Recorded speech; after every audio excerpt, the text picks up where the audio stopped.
बोल जयकारा बोल मेरे श्री गुरु महाराज की जय। सौभाग्यशाली गुरुमुखो, श्री श्री 108 श्री परमहंस दाता दयाल जी की दुर्दरगाह ही अमर अटल संकल्प वह मौज को परिपूर्ण करना महापुरुषों का उद्देश्य है।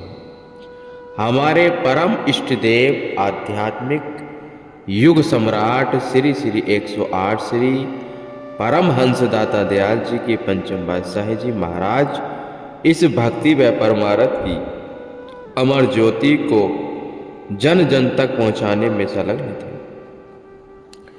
महाप्रभु जी ने अपने सुकोमल तन पर कष्ट उठाकर अनेक स्थानों पर जाकर रूहों को सम्मान दर्शाया एवं भक्ति धन से कृतार्थ किया। एक बार श्री सद्गुरु जी महाराज जी के चरण कमलों में महात्मा दर्शन अमरनंद जी कुछ एक प्रेमी भक्तों ने जम्मू कश्मीर में रहे गुरुमुखों के दिलों की अभिलाषा को पूर्ण करने हेतु वहाँ की धरती को श्री दर्शनों से कृतार्थ करने की विनय की। उनके नम्र निवेदन को स्वीकार कर आपने फरमाया, हम शीघ्र ही वहाँ आएंगे।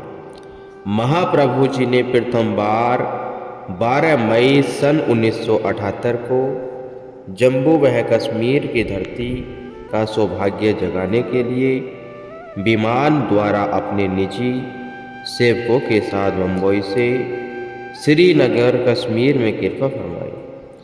वहाँ का सारा प्रबंध महात्मा सद्गुरु सेवानंद जी की देख रेख में हुआ। एयरपोर्ट पर गुरुमुख प्रेमियों ने भव्य स्वागत किया। श्री दर्शन पाकर सबका मन खुशियों में झूम उठा। श्री सद्गुरु महाराज जी ने श्रीकार में विराजमान होकर भक्त बेलाराम जी के घर में कृपा की। भक्त जी के प्रेम को देखकर महाप्रभु जी अति प्रसन्न हुए। वहाँ सेवा में उपस्थित सभी गुरुमुख की अंतरात्मा श्री प्रभु जी की समीपता और देव दुर्लभ दर्शन पाकर प्रफुल्लित हो उठी। भक्ति जी के घर के बाहर खुले आंगन में पंडाल लगा था। वहाँ पर नित्य प्रति साय समय संगतों को श्री दर्शन एवं सत्संग का सौभाग्य प्राप्त हुआ था। आपने यहाँ पर विराजमान होकर श्री वचन फरमाए, कुदरत ने ये माया का ऐसा पसारा फैला दिया है कि इंसान की सुरती उसमें असक्त हो गई है। स्त्री पुत्र धन परिवार जितने भी दुनियावी वस्तुएं नजर आती हैं, ये सब माया का स्वरूप है। ये नाशवान एवं मिथ्य है। इनका अस्तित्व रेत की दीवार की न्याय अस्थिर है। केवल प्रभु की भक्ति मालिक का भजन ही वास्तविक है। जग रचना सब झूठ है, जाने लेहरे मीत, कहे नानक थिरु नरे जिह्वालु की भीति। जब अपनी आंखों से देख रहे और नित्य क्रम अनुसार यह अनुभव भी कर रहे हैं कि इस संसार में जो आया है सबने एक न एक दिन जाना है, अर्थात इस संसार में बारी बारी सब कूच कर रहे हैं। चाहे कोई नीच योनियों में जा रहा है या उत्तम योनियों को पा रहा है, यह मिट्टी का पुतला और अंत में इसने मिट्टी में समाना है और यहाँ रह जाना है। एक प्रभु का नाम सत है। यदि सत से प्यार करोगे तो सत वस्तु से दिल लगाओगे और इसे अंदर बसाओगे तो सत्य स्वरूप बनकर अमर हो जाओगे। दुनिया के पदार्थ शरीर के पालन पोषण के लिए ही इनका केवल उपयोग करना है। जीव जब सत्संगति प्राप्त करता है तो उसे सही मार्ग का ज्ञान होता है, अपने पराये का पता चलता है, सच झूठ का निर्णायक बनता है। इस निरख परख का ज्ञान झूठी वस्तुओं से ममता तोड़कर सच की ओर नाता जोड़ता है और इसे प्राप्त करने के लिए साधना पथ पर अग्रसर होता है। सत्पुरुषों की संगति के बिना यह सूझबूझ नहीं मिल सकती। संत सुझाव देते हैं, सद्गुरु खोजो संत, जीव काज जो चाहो, मेटो भव को अंग आगमन निवरह। संत सद्गुरु की शरण में जा ताकि तेरा आगमन का चक्र छूट जाए। वहाँ तुझे भक्ति नाम की दौलत मिलेगी, शब्द की कमाई का शुभ अवसर प्राप्त होगा, जिससे भवबंधन से मुक्ति हो, जीवन मुक्त हो जाएगा। चिरकाल से जो आत्मा परमात्मा से बिछड़ी हुई है, मालिक का नाम जप कर एक रूप हो जाएगी। इस प्रकार अनेकों जीव आकर सत्संग प्रवचनों का लाभ उठाने लगे और आप उन्हें पत्र पुष्प अर्पित करने का शुभ अवसर भी प्रदान करते रहे। भक्त मेलाराम जी के पड़ोस में एक मुस्लिम महिला रहती थी, जो आध्यात्मिक विचारों वाली थी। उसके परिवार का भक्त जी के साथ बहुत अच्छा पारिवारिक प्रभाव भी था। उसने पावन मनोहारी श्री दर्शन कर एवं वचनों को श्रवण कर श्री चरणों में विनय की, महाराज मेरे जो पीर मुर्शिद हैं, आपके नूर इलाही मुखारविंद पर उनका दीदार हो रहा है। श्री सद्गुरु महाराज जी ने उसे मुस्कुराते हुए आशीर्वाद प्रदान किया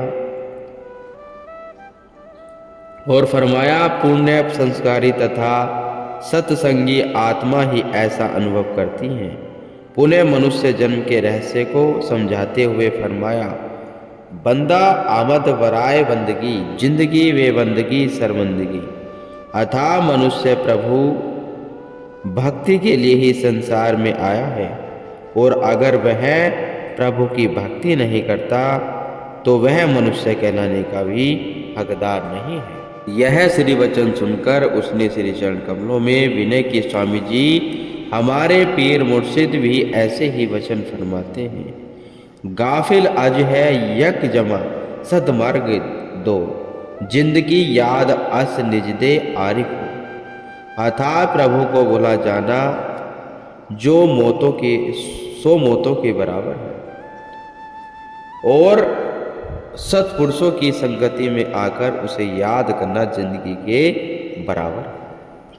श्री सद्गुरु महाराज जी ने फरमाया, प्रभु को भूल जाना मौत के बराबर ही नहीं अपितु मौत से भी निकृष्ट है, क्योंकि जो मरता है वह तो परमात्मा से हुक्म के अंदर होता है, लेकिन जो मनुष्य जन्म पाकर भी सुमरण नहीं करता वह उसके हुक्म से बाहर है।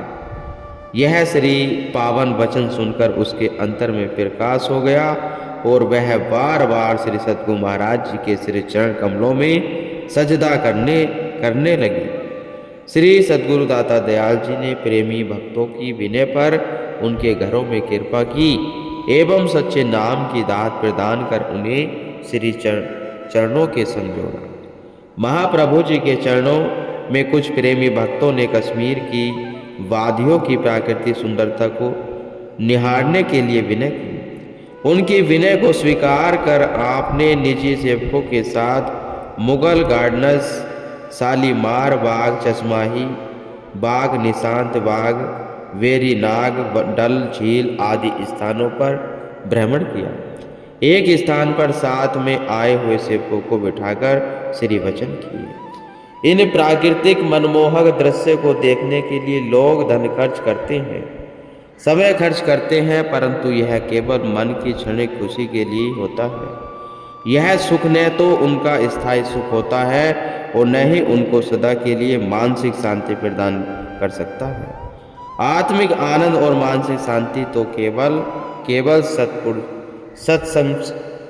सत्संग में ही जीव प्राप्त कर सकता है। यह प्राकृतिक पुष्पों की महक, कलकल करती हुई नदियों का नाद और झरनों का झर बहता पानी, सब में परमात्मा के नाम की धुन सुनाई देती है। सब यही राग सुना रहे हैं कि परमात्मा ने जीवन का सौंदर्य इसी में भरा है कि मनुष्य अपने अंदर में उसी वास्तविक ध्वनि को सुनकर आनंदित हो रहे। तभी तो प्राय साधु संत एवं ऋषि मुनि नदियों, झील अथवा झरनों के समीप ही साधना रत रहते हैं।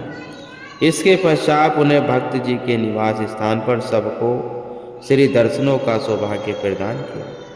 महात्मा योगा रोसानंद जी एवं परमात्मा अनंत शांतानंद जी ने श्री चरण कमलों में आश्रम पर कृपा करने की विनय की। उन्होंने श्रीनगर में सत्संग के लिए छोटे छोटे आश्रम बनाए हुए थे।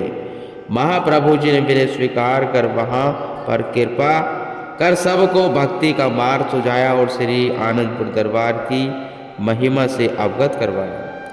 एक दिन साय समय पावन श्री दर्शन सत्संग के पश्चात सब पत्र पुष्प श्री चरणों में भेंट कर रहे थे। उस समय एक बालिका ने भी माथा टेका। महाप्रभु जी ने भेंट किए हुए आमों में से एक आम अपने पास पलंग पर रख दिया। उस बालिका के दिल में श्री प्रभु जी के कर कमलों से स्पर्श किया हुआ आम लेने की तीव्र भावना उत्पन्न हुई। वह सोचने लगे कि काश यह आम प्रसाद रूप में मुझे मिल जाए। अंतर्यामी प्रभु जी ने उसकी ओर निहारा और झट से कर कमलों में वह आम उठाकर उसके हाथों में दे दिया। यह देखकर वह खुशी के आंसू बहाते हुए मस्ती से जोर जोर से जयकारे लगाने लगी तथा कहने लगी कि सचमुच ही आनंदपुरवासी भगवान गटगटवासी हैं। इस अनुपम दृश्य को देखकर सब प्रेमी निहाल हो गए गुरु।